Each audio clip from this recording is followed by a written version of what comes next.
Imagine that you're at a family reunion and there's a guy there that you've never seen before. He's eating the food, he's laughing at the jokes, he's taking pictures with everybody, and you finally go over and ask someone, "Who is that?" And they go, "I don't know. He just showed up, been coming to the last few reunions. He's a nice guy though." Now, let's be honest, that'd be really weird, wouldn't it? Because you see, families know who its members are, not to keep people out, but to define who's part of it, who's committed to each other, who's got your back. Now here's my question. Why do we think church families should work any differently? Today I want to talk about what church membership was actually meant to be and why it matters. Now, you can be a Christian without being a church member. Absolutely, right? That's not the issue. Your salvation doesn't depend on joining a local church. But here's the better question. Why wouldn't you be a church member if you are a Christian? And what does a biblical view of membership actually mean? Well, when we look in the New Testament, we don't get a sense of casual attenders. You get the impression and examples of committed communities of Christians. When Paul wrote letters to churches, he wasn't writing to just an anonymous crowd who drifted in and out. He was writing to people who belonged to each other. Think about it. When Paul says, "bear one another's burdens," he's assuming you know who one another actually is. And when Hebrews says, "don't forsake assembling together," that writer's assuming there's a specific group that you assemble with.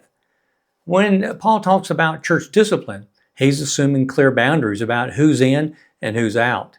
You see, the idea of church membership is not something we just take or leave. It's the biblical pattern for how God's people organize themselves, care for one another, and grow together. What membership actually means? That's a good question. So let's clear something up right away. Church membership is not just getting your name on a roll. It's not a religious version of a Sam's card. It's not about the church just collecting your information. A biblical view of church membership is your public commitment to a specific group of believers to walk together in faith, to love each other, to serve alongside each other, and to submit to spiritual leadership for your good and for God's glory. Now, what that membership is it's saying that I'm not just attending, that I'm belonging. These are my people. This is my tribe. This is where God has planted me. I am all in. Now, let me be honest about something. As churches, we may have dropped the ball here along the way. We've made membership sometimes so vague that people don't know what they're joining. We don't clearly communicate what we believe, how we operate, or what we expect from people before they join. We just say, "sign here," and we add their name to the list. And then we wonder, why aren't people engaged? Why aren't they active? But here's the reality. If you expect nothing, you'll get nothing. If membership has no meaning, no expectations, no real commitment, then why would anyone take it seriously? Part of what I'm trying to do in this conversation is just help us recover what a biblical view of membership looks like. Churches need to be clear. Here's who we are. Here's what we believe, and here's what we expect from people who join our family. And here's what you can expect from us. When expectations are clear, commitment becomes meaningful. Now, there's a consumer mindset that we have to confront sometimes in church, and here's what our culture tells us. Keep your options open. Don't commit too quickly. Shop around. Don't get tied down. I talked with a couple one time that I had just met, asking them if they were active in a local church. And they said, "well, we're still shopping around. We want to see what else is out there." And I said, "oh, you must have just moved to the area then." And they said, "no, we've lived here for 2 years. 2 years. And they were still shopping around for a church home. They were still attenders. And look, I understand the caution. You don't want to join the wrong church. You want to be sure about the teaching and the leadership and the direction. You want to be where God wants you to be. But here's what happens. People attend a church for a year, sometimes 2, maybe 3 years. They take part in small groups. Maybe they serve occasionally. They make some friends. But when you ask them about membership, there's this hesitation. "Well, we're still not sure. We're still looking around. Why does it matter?" Well, think about that in any other relationship. Imagine dating someone for 2 years, and when they ask about commitment, you say, "well, I'm still keeping my options open. I want to see if someone better comes along." That'd be hurtful, right? Because relationships require commitment to go deeper. And the same is true for the church. After a reasonable time of getting to know a church, the question isn't whether the church is perfect, because no church is. The question is whether God has planted you there to grow, serve, and be shepherded. So beyond attendance, what do members actually do? Well, Here's the expectation that nobody talks about, but it's the one that makes a difference. Membership means you stop asking, what's in it for me? And you start asking, how can I contribute? Practically, that looks like three key commitments. First, it's faithful participation, not perfect attendance, but consistent presence. Again, going back to Hebrews, in Hebrews 10, it tells us not to give up meeting together. We need to encourage one another. You can't encourage people that you never see, and you can't be part of a body that you're disconnected from. Second, it includes generous support. And this isn't just about the church, wanting your money. This includes both financial giving and using your gifts to serve. Jesus reminded us in Matthew 6, where your treasure is, your heart will be also. When you invest your time and your money and your abilities in the church, you're saying, this matters to me, and I'm investing in what God is doing here. And then third, it's about mutual commitment. This means spiritual accountability and encouragement, being willing to both speak truth in love and receive it. It means supporting and following church leadership. It means you're not a consumer or a critic standing on the sidelines. You're a committed member of the family, and you're encouraging one another. Now, I know that word accountability can kind of make us uncomfortable, so let me explain real quick. Imagine a man, we'll say his name is Tom, who's been a church member for several years. He's got a wife and kids, but over time his priorities start shifting. He's working more and more hours, he's missing family dinner, he's skipping his kids' events. His wife is feeling alone in the marriage. And some of the men in his small group, they notice that. They see him becoming someone different than the man they knew he wants to be. So they asked to meet with him, not to attack him, but to just say to him, brother, we love you and we're concerned. Can we talk about what's going on? Now here's the question. Does that conversation happen if Tom isn't a regular committed part of that church family?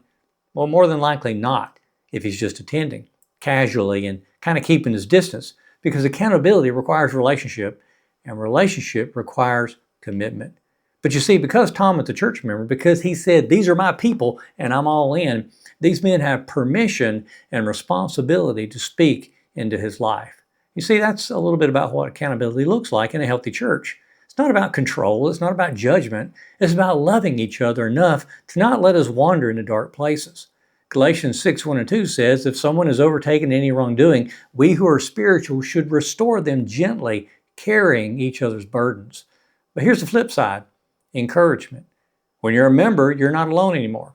When you're struggling, people notice. When you're celebrating, people rejoice with you. When you're discouraged, people remind you of truth. You have a whole family on your side. Here's where we lose some people, though. The moment we talk about commitment and accountability, I can see the resistance. Somewhere along the way, we've turned church membership into a transaction instead of a covenant, a preference instead of a commitment. We made it an option instead of a calling. So let me address some but what ifs that you might be thinking. If someone says, well, but I don't like commitment, I like keeping my options open. Look, I hear you, but here's the reality. God designed us for covenant relationships with Him and with His people. Commitment isn't restrictive, it's where real relationship and growth happen, like in a marriage. But what if I disagree with something the church does? Well, you will, I guarantee it. Every church is full of imperfect people making imperfect decisions, but membership doesn't require perfect agreement. It requires humble commitment to work through disagreements in love, trusting that we're all trying to follow Jesus together. But what if I've been hurt by the church before? Well, look, I'm genuinely sorry. Church hurt is real, and it can be devastating. But here's what I've learned. Isolating yourself isn't the path to healing. Finding a healthy church family where you can belong and where you can be known and loved, that's where redemption happens. Don't let some past hurt keep you from future healing. But what if I'm just too busy? Well, we're all busy, right? But we make time for what matters to us. If your relationship with Jesus matters, and I hope it does, then your relationship with His body, the church, should matter too. So here's what I want you to hear.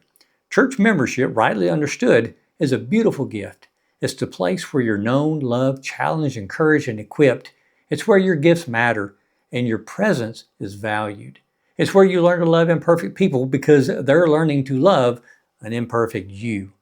And being an active church member, that's how we learn to love the church the way Jesus does.